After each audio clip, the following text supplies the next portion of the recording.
Jumpa lagi para sahabatku terkasih dimanapun berada. Semoga kita semua dalam keadaan baik dan sehat.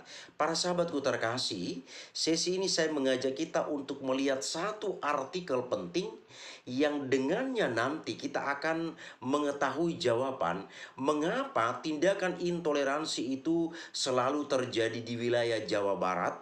Dan lebih lagi belakangan ini kita ketahui umat beriman Katolik yang merayakan perayaan Rabu Abu, lalu datanglah sekelompok orang dari kaum intoleran melakukan aksi demonstrasi penolakan terhadap kegiatan peribadatan ini. Maka sesi ini saya beri judul yang kita lihat dari artikel ini, Intoleransi, Realita yang Berkelanjutan. Ini judul yang kita lihat dalam sesi ini sebagai judul juga dari artikel yang kita lihat bersama di sini. Para sahabatku terkasih, dikutip dari invit.org, tanggal 26 September 2024, Jawa Barat merupakan wilayah sering menjadi lokus terjadinya intoleransi agama kepada kelompok minoritas. Hasil survei Setara Institut dari tahun 2017 sampai dengan 2022 menempatkan provinsi ini dalam peringkat 1 dan 2 untuk intoleransi. Pada tahun 2023, Setara Institut merilis Indeks Kota Toleran 2023 yang kembali menempatkan Depok yang berada di wilayah otoritatif Jawa Barat sebagai kota paling intoleran se-Indonesia. Sementara itu, pemerintah Provinsi Jawa Barat terus meyakinkan publik bahwa toleransi di provinsi ini masih baik-baik saja. Dan itu ditekankan oleh salah satu ketua DPW Partai Keadilan Sejahtera, Haru Suhandaru. Para sahabatku terkasih, kita lihat sekarang soal aturan perundangan dan realita yang ada.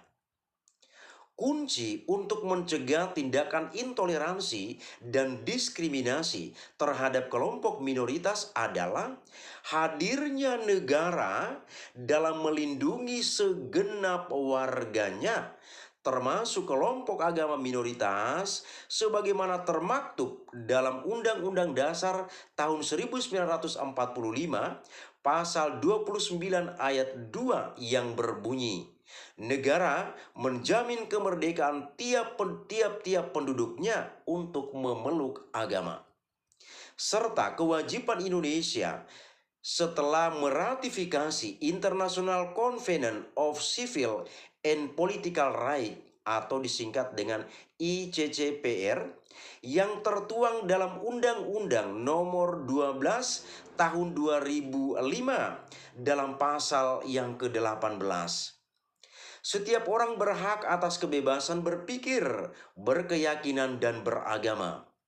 Hak ini mencakup kebebasan untuk menganut atau menerima suatu agama atau kepercayaan atas pilihannya sendiri, dan kebebasan baik secara individu maupun bersama-sama dengan orang lain, dan baik di tempat umum atau tertutup, untuk menjalankan agama atau kepercayaannya dalam kegiatan ibadah, ketaatan, pengalaman, dan pengajaran. Pada ayat kedua dalam Undang-Undang Nomor 12 Tahun 2005 ditekankan kembali bahwa tidak seorang pun boleh dipaksa sehingga mengganggu kebebasannya untuk menganut atau menerima suatu agama atau kepercayaannya sesuai dengan pilihannya. Para sahabatku terkasih, inilah undang-undang yang kita lihat. Demikian juga yang tertuang dalam Undang-Undang Dasar.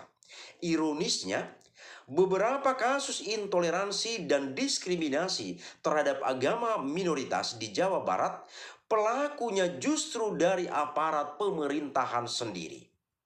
Salah satunya dilakukan oleh Bupati Garut yang merilis surat edaran pelarangan aktivitas penganut jemaat Ahmadiyah Indonesia dan penghentian kegiatan pembangunan tempat ibadah Jemaat Ahmadiyah Indonesia di Kampung Nyalindung, Desa Ngamplang, Kecamatan Cilawu, Kabupaten Garut pada tanggal 6 Mei 2021. Keputusan ini merupakan tindakan yang jelas tidak konstitusional karena menyalahi Undang-Undang Dasar 1945 dan Undang-Undang Nomor 12 Tahun 2005. Sayangnya, surat edaran Bupati Garut tersebut dijustifikasi dengan adanya aturan SKB 3 Menteri tahun 2008 tentang peringatan dan perintah kepada penganut, anggota, dan atau anggota pengurus Jemaat Ahmadiyah Indonesia dan warga masyarakat, dan Pergub Jawa Barat nomor 12 tahun 2011 tentang larangan kegiatan Jemaat Ahmadiyah Indonesia di Jawa Barat. Hingga saat ini belum ada tanda-tanda untuk mencabut aturan diskriminatif tersebut. Maka tidak heran para sahabatku terkasih jika kasus intoleransi tetap terjadi. Pada bulan Juli 2023 misalnya, di Geger Kalong, Bandung, warga menggeruduk aktivitas ibadat kelompok bermadzhab Syiah yang dicap sesat. Padahal mereka sedang merayakan hari Asyura yang rutin dirayakan setiap 10 Muharram. Kuatnya sentimen kepada mazhab Syiah di Jawa Barat diantaranya karena adanya Aliansi Nasional Anti Syiah atau ANAS Indonesia. ANAS mengklaim bahwa eksistensi aliansi ini bertujuan untuk menjaga agar agama Islam tidak dinodai oleh aliran-aliran sesat seperti Syiah. Dukungan terhadap aliansi ini semakin diperkuat dengan hadirnya perwakilan pemerintah Provinsi Jawa Barat dalam pendeklarasian aliansi pada tanggal 20 April 2014.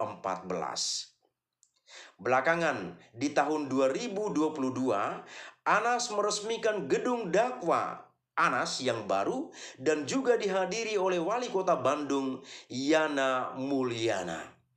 Para sahabatku terkasih, yang berikut kita lihat soal proses perizinan untuk rumah ibadah. Proses perizinan untuk rumah ibadah juga prosesnya lama dan sulit. Hal itu pula yang dirasakan oleh Pendeta Cliff dari Gereja Kristen Pasundan atau GKP, jemaat yang telah mengurus pembangunan gereja sejak tahun 1999. Sampai saat ini, gerejanya tak kunjung memiliki izin hingga jemaatnya dipersekusi dan dilarang menggunakan gereja karena tidak memiliki izin. Padahal bangunan gereja yang telah dibeli sejak tahun 1995 masih belum dapat digunakan untuk kebaktian minggu bagi seluruh jemaat. Hanya masih diperbolehkan untuk kelompok lanjut usia. Seluruh aktivitas gereja dipindah ke Kapel Rahuel di Rumah Sakit Immanuel yang berjarak relatif jauh.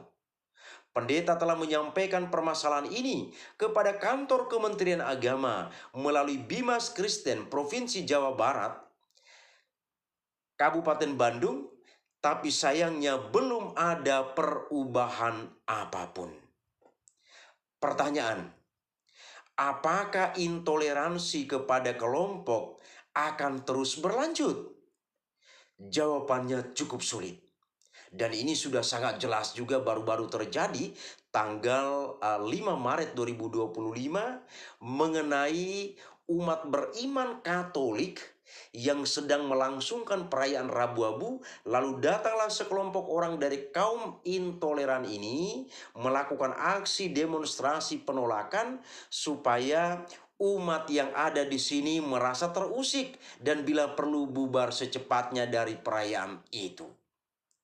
Para sahabatku terkasih, meski Indonesia baru saja menggelar pemilu 2024, tak ada jaminan apapun dari kandidat terpilih untuk melindungi kelompok minoritas pun pada masa kampanye atau visi misi yang dipaparkan tak sekalipun isu keberagaman dibahas.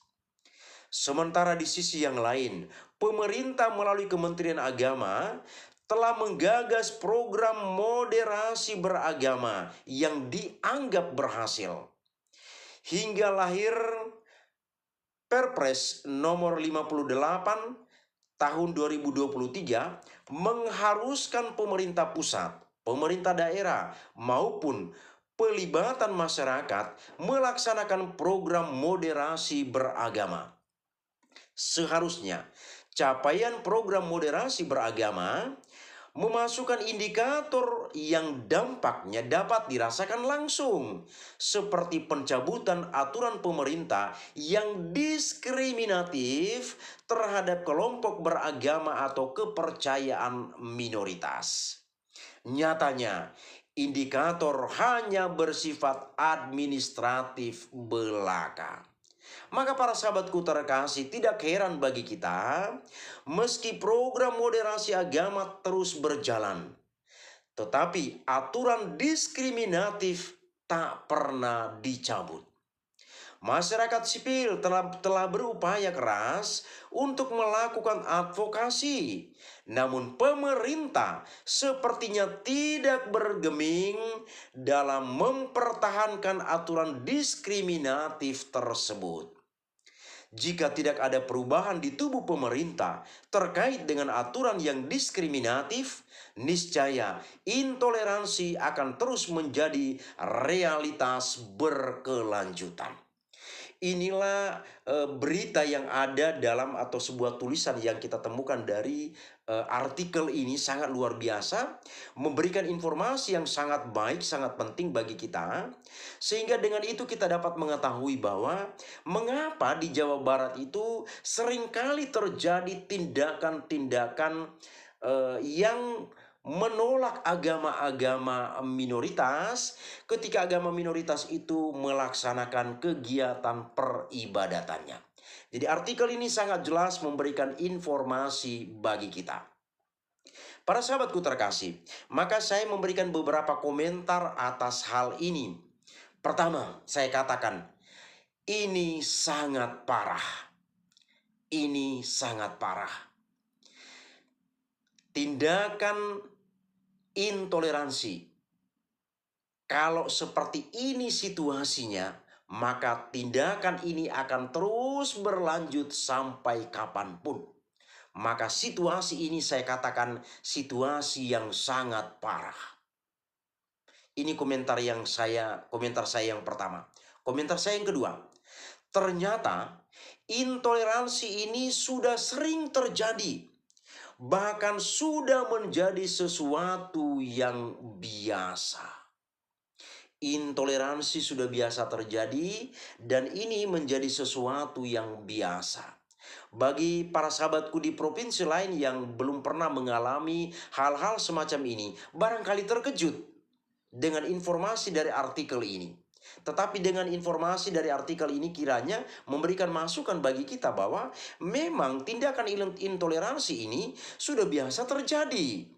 Dan seolah-olah seperti yang saya katakan dalam video sebelumnya, ini menjadi sesuatu yang dilegalkan. Artinya sah-sah saja kalau tindakan intoleransi itu terjadi. Komentar saya yang keempat. Dengan ulasan dari artikel ini, maka terjawab mengapa terjadi demonstrasi penolakan perayaan Rabu-Abu yang dilakukan oleh sekelompok orang dari kaum intoleran untuk menolak kegiatan perayaan Rabu-Abu oleh umat beriman Katolik di Bandung, Jawa Barat. Jadi sudah terjawab di sini.